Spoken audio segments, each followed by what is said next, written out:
Alright, we're going to begin looking at sedimentary rocks and sedimentary processes. And notice we're still a part of the rock cycle. We're just in the sedimentary section that we've already hit igneous. Anytime we talk about melting, we're talking igneous. But now we're talking about the breakdown of rocks. And we can talk about what we'll be referring to as sediment or detritus. The sediment itself is often pre-existing rock, but not always. It can be transported by wind and or water where it gets deposited. It must then be compacted and cemented into solid rock. So we're going to be using sediment. It's actually the fragments of pre-existing, could be igneous, could be metamorphic, or it could be sedimentary rock. So look at this. So sedimentary rocks, they form in basins, whether an ocean, a lake, or low land, by the following processes. Now think of it this way. It's where water travels. So find water and you'll find sediment, because water is constantly transporting sediment. So weathering breaks down a rock. Erosion transport the rock fragments. The sediment gets compacted by pressure over time. The sediment is cemented together by what we call cementing materials. We'll talk a little bit more about these. Very common, the two most common ones are calcite, and we'll also talk a little bit about silica. And then these are the direct formation of crystals. You can have another form. This is by the direct formation of crystals precipitated from a solution during evaporation. For example, if an ocean basin evaporates, we're going to have a whole lot of salt left over, and that would be how we get rock salt. So we can talk about precipitation as well, and we'll talk about these in just a few minutes.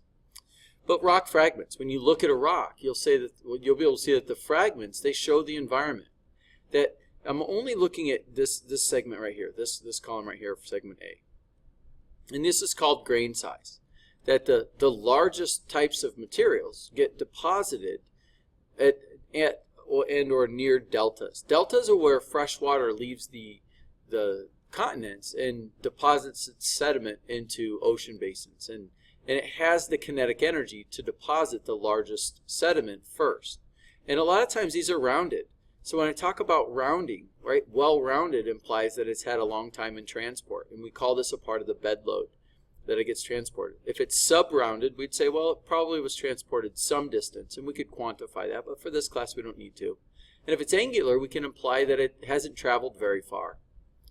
Here we have the concept of sorting. So notice, if it's well-sorted means that we've got a whole lot of the same stuff right here. Poorly sorted means we have a wide range. We have some really fine sediment, and we have some really larger, coarse sediment. And here we're talking about the matrix. The matrix is what is holding it together, and the grains are what we find inside here. So be careful that we make sure we pay attention to these details. Rounding means something very specific.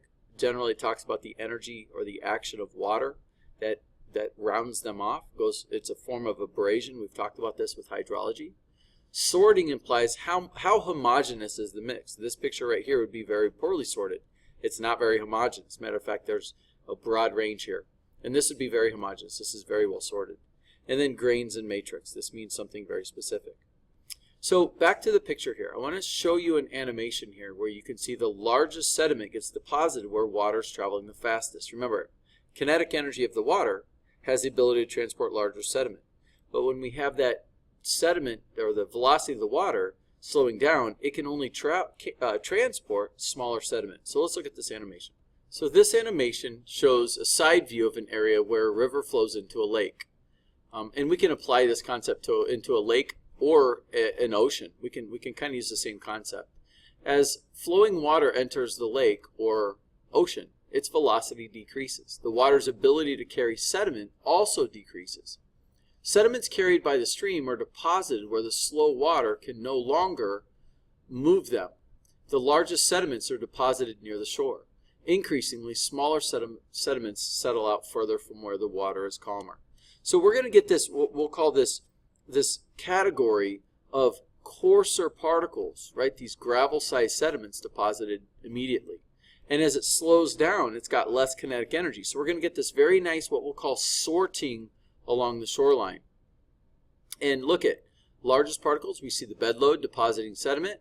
We get coarse sand into finer sand, into where we have water traveling very slow. We're going to get our muds, our silts, and our clays.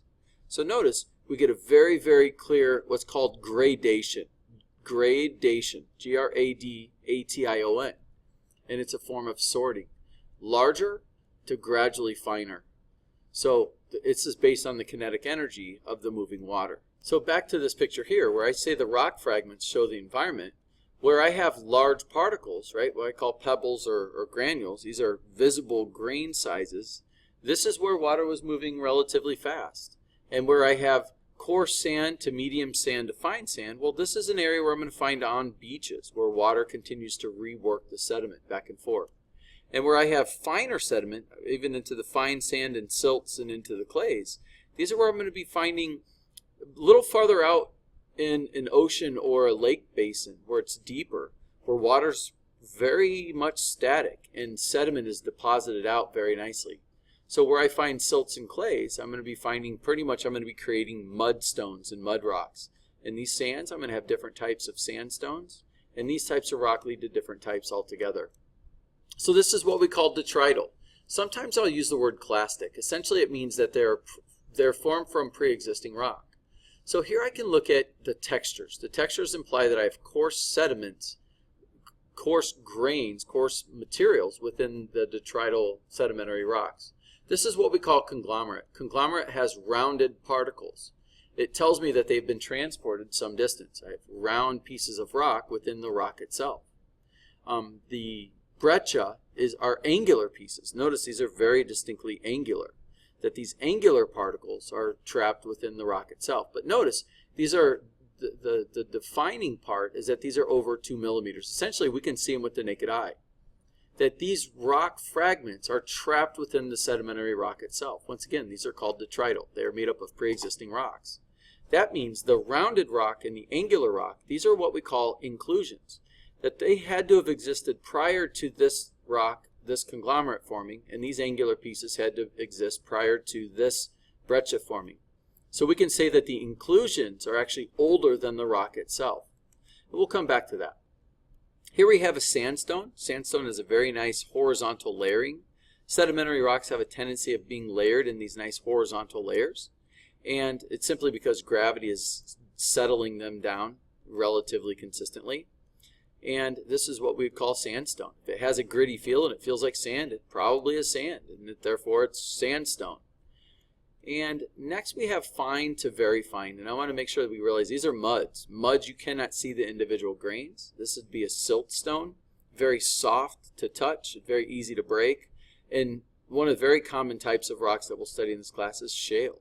Shale is a very good rock for preserving fossils, mainly because when something dies and it gets trapped within the mud itself, it's a form of anoxia. It's an environment that doesn't allow for the decomposition to take place very fast or very readily. So it literally preserves it. So shale is the most common or the best rock to find fossils in. In this unit on sedimentary rocks, we'll be talking fossils. And we have another grouping. Just like we had detrital sedimentary rocks made up of pre-existing, we also have what we call chemical sedimentary rocks. And these form a little different way. So notice I can have crystalline limestone, right? Here's a picture of crystalline limestone. Here's a picture of coquina. This is made up of shells, visible shells. We have fossiliferous limestone. I can see distinctive fossils within here. Here I have chalk. Chalk is a form of limestone. If I put HCl on any and all of these, they will effervesce generally pretty vigorously because of the presence of calcite. And my last one I have here is rock gypsum. Now, rock gypsum is not going to, here's my rock gypsum right here. This is not going to effervesce because it's not composed of calcite. It's composed of gypsum. It is its own mineral. Calcium sulfate. Remember, the SO4 subgroup is a sulfate. So these chemical sedimentary rocks are going to effervesce vigorously, and it just tells me they're calcite. And where I find calcite, and this is key, right? Get this in your notes. Where you find calcite, you can assume that it was once alive, that it has some biological origin to it, and that's a true statement.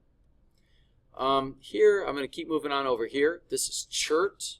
Chert happens to be a very fine. It's made up of quartz, pure silica. It's very hard. It's got a hardness of about 7 on Mohs hardness scale. Next one is rock salt. Rock salt is composed or comprised of the mineral halite, right? That's salt, table salt. And last but never least, here's a picture of bituminous coal. And we'll be looking at fossil fuels other than just coal, but bituminous coal happens to be a sedimentary rock. It's made up of altered plant fragments that have been compressed and created into this type of rock. So at the end of the day, I want you thinking about sedimentary rocks like this. Sedimentary rocks form in different environments. The environment determines what type of rock it's going to be. A beach is going to have a lot of sand. You're going to be able to find a lot of sandstone. Sand dunes, once again, you're going to have characteristic features within that sandstone itself. We have alluvial fans. This is just where sediment is depositing muds and clays here. You can find, right? You can find muds and clays here. And if living organisms get trapped in this, you're going to be able to possibly have them preserved as fossils. Here we have glacial deposits. We can actually find different large to fine, very heterogeneous groupings here. Where we find moving water, we're going to find rounded sedimentary particles. Often we can find conglomerates. Deeper, farther out into the oceans, right? This is beneath the ocean surface. We can find sediment here forming, and these are really good preservers of fossils. So where you find mud in oceans, you're also going to find the ingredients to having fossils form.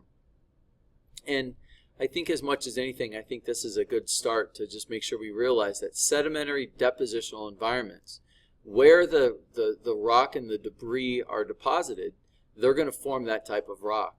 And the two different types we've looked at here are detrital. These are made up of pre-existing rocks versus chemical sedimentary rocks. These are often precipitated out of the water itself. And these are the chemistry that's left over once you remove the water. That they form their own set of rocks. And we'll get a lot of practice with these. There you go.